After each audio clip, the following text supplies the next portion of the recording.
नाशिकच्या IT कंपनीतील महिला लैंगिक अत्याचार, मानसिक छळ आणि धर्मांतर प्रकरणातील जी महिला आरोपी आहे निदा खान, हिला छत्रपती संभाजीनगर येथून नाशिक पोलिसांनी ताब्यात घेतलेलं आहे। नाशिक पोलिसांचं पथक जे आहे ते निदा खान हिच्या मागावर होतं आणि छत्रपती संभाजीनगर येथून गुन्हे शाखेच्या पथकानं या निदा खानला ताब्यामध्ये घेतलेलं आहे। आपण सध्या या ठिकाणी बघतो हे पथक जे आहे ते रात्री उशिरा नाशिकमध्ये दाखल झालेलं आहे।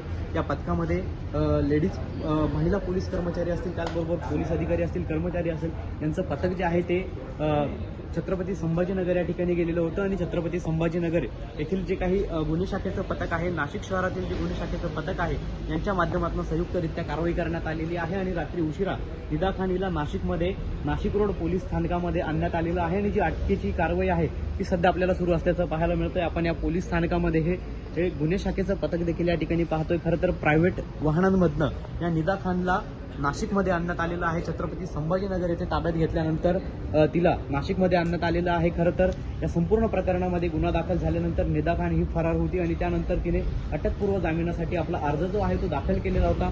मात्र न्यायालयाने अटकपूर्व जामीन अर्ज फेटाळल्यानंतर नाशिक पोलिसांकडून आपल्याला ही अटकेची कारवाई केल्याचं एकंदरीतच पाहायला मिळतंय। दरम्यान उद्या निदा खान हिला कोर्टात देखील हजर केलं जाण्याची शक्यता आहे।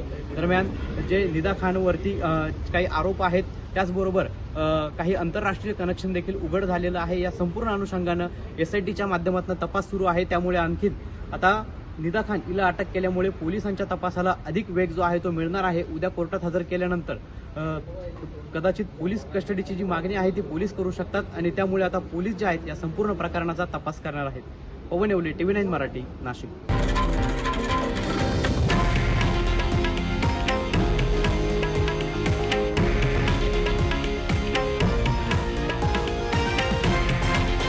हे आहे देशातील नंबर 1 न्यूज नेटवर्क आणि आपण पाहत आहात TV9 मराठी, एकमेव।